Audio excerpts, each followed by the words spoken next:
പൗരത്വ ഭേദഗതി വിഷയത്തിൽ കോൺഗ്രസിന്റേത് കുറ്റകരമായ മൗനമെന്ന് മുഖ്യമന്ത്രി പിണറായി വിജയൻ. രാജ്യത്തെ വലിയ വിഭാഗത്തിന്റെ ആശങ്കയിൽ കോൺഗ്രസിന് ഒന്നും പറയാനില്ല. കെ.സി. വേണുഗോപാൽ ആലപ്പുഴയിൽ ജയിച്ചാൽ ബി.ജെ.പിക്ക് രാജ്യസഭയിൽ ഒരു അംഗത്തെ കൂടി ലഭിക്കുമെന്നും മുഖ്യമന്ത്രി പറഞ്ഞു. ചേർത്തലയിൽ മാധ്യമങ്ങളോട് സംസാരിക്കുകയായിരുന്നു മുഖ്യമന്ത്രി.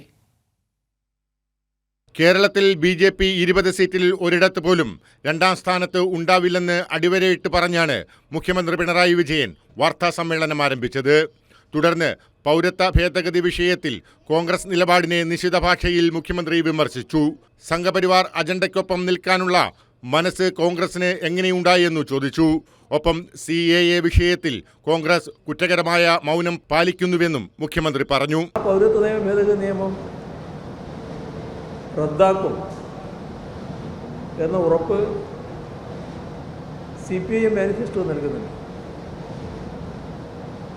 കോൺഗ്രസിൻ്റെ മാനിഫെസ്റ്റോ ഈ കാര്യത്തിൽ കുറ്റകരമായ മൗനമാണ് പാലിക്കുന്നത്. അപ്പോൾ പൗരത്വ ഭേദഗതി വിഷയത്തിൽ കോൺഗ്രസ് പാർട്ടി ഇതേവരെ അവരുടെ നേതൃത്വം ഒരക്ഷരം എതിരായി പറഞ്ഞിട്ടില്ല. 4 വോട്ടിന് വേണ്ടി രാഷ്ട്രീയ നിലപാട് മാറ്റുന്നവരല്ല ഞങ്ങൾ. CPIM BJPയെ എതിർക്കുന്നതിൻ്റെ ഭാഗമായാണ് ഇന്ത്യ സഖ്യത്തിൻ്റെ ഭാഗമായത്. എന്നാൽ കോൺഗ്രസ് സംഘപരിവാറുമായി സമരസപ്പെടുന്നു. ഇതിൻ്റെ ഭാഗമാണ് കെ.സി. വേണുഗോപാൽ ആലപ്പുഴയിൽ മത്സരിക്കുന്നത്.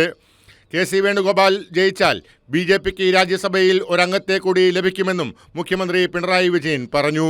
ആലപ്പുഴയിലെ പ്രബുദ്ധരായ വോട്ടർമാർ ഇക്കാര്യം തിരിച്ചറിയണമെന്നും മുഖ്യമന്ത്രി പിണറായി വിജയൻ ഓർമ്മിപ്പിച്ചു. കാരണം ഒരു സീറ്റാണ് ഒഴിവ് വരിക. അവിടെ തെരഞ്ഞെടുപ്പ് നടന്നാൽ ആ ഒരു സീറ്റിൽ തിരഞ്ഞെടുക്കപ്പെടുന്നത് BJP ആയിരിക്കും. അപ്പോൾ രാജ്യസഭയിൽ ഒരു 4 സീറ്റിൻ്റെ കുറവാണ് ഇപ്പം BJPക്കുള്ളത് കേവല ഭൂരിപക്ഷത്തിൽ. രാജ്യസഭയിൽ കൂടി ഭൂരിപക്ഷമുണ്ടായാൽ ഭരണഘടന ഭേദഗതി ചെയ്യുമെന്ന് ഈ രാജസ്ഥാനിലെ BJP MP തന്നെയാണ് വിവാദപരമായ പ്രസ്താവന ഇറക്കിയിരുന്നത്. അപ്പോൾ അവരെ അജണ്ട വ്യക്തമാണ്. ആ 4-ന് ഒരു സീറ്റ് ഞങ്ങൾ നിങ്ങൾക്ക് സംഭാവന ചെയ്യുന്നു എന്ന നിലപാടല്ലേ കോൺഗ്രസ് ഇപ്പോൾ ഇതിൻ്റെ ഭാഗമായി എടുത്തത്.